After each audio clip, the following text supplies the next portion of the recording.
please welcome the Minister, Mr. President Macron. Let's squeeze in a little bit so we can all fit.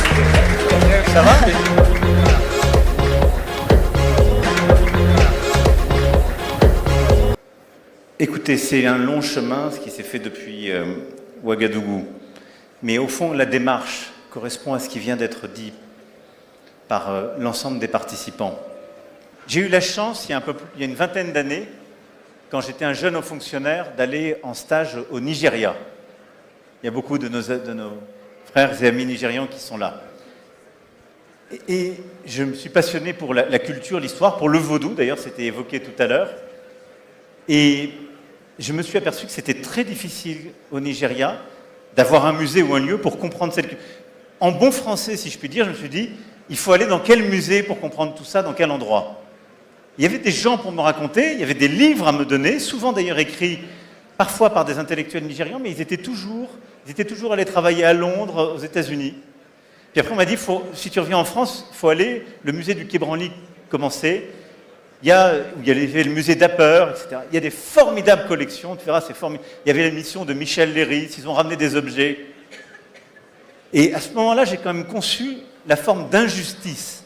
Parce que je me suis souvenu de moi, enfant, et la chance que j'avais quand mes parents me disaient, pour expliquer notre histoire, on allait dans le musée de ma ville, à Amiens, on voyait une partie de notre histoire gallo-romaine et autres, puis après, c'était la grande sortie, on pouvait aller au Louvre. Je me suis dit, il y a quand même quelque chose qui on voyait quand même quelque chose encore d'une violence post-coloniale à ce qu'on ne puisse pas avoir accès à ça. Est-ce qu'on dit, tu veux aller voir ces objets, va à 5000 km de chez toi. C'était fou. Et donc, j'ai après lu, écouté beaucoup, je me suis nourri d'ailleurs de beaucoup de vous tous, et quand je le lance en 2017, je ne le fais pas par visée électorale en France, mais parce que ma grande conviction, c'est que l'avenir pour la France, il dépend de beaucoup de facteurs, mais il y en a deux qui sont clés. Qu'on soit pleinement réconcilié avec notre diaspora. Je pense que notre idée profonde, notre jeunesse, beaucoup de nos compatriotes savent très profondément qui nous sommes. Nous sommes nourris par cette identité plurielle. Mais le discours politique le réduit et le refuse. Et donc je pense que cette démarche, elle participe de dévoiler le fait que nous avons une identité plurielle. Mais je crois qu'on a construit quelque chose d'irréversible et d'inarrêtable. Parce que ce ne sont pas seulement des décisions, ce sont des mouvements. Et donc, quand bien même arriverait en France quelqu'un qui voudrait revenir sur les restitutions, je pense qu'il n'y arriverait pas. D'abord parce qu'il y a un Parlement qui a voté à l'unanimité, et parce que ça a eu tellement de puissance que ce n'est pas possible de revenir en arrière. Et donc même tous les gens qui font souffler les vents mauvais, qui voudraient aller vers le repli, trop tard. Vous emballez pas? Trop tard.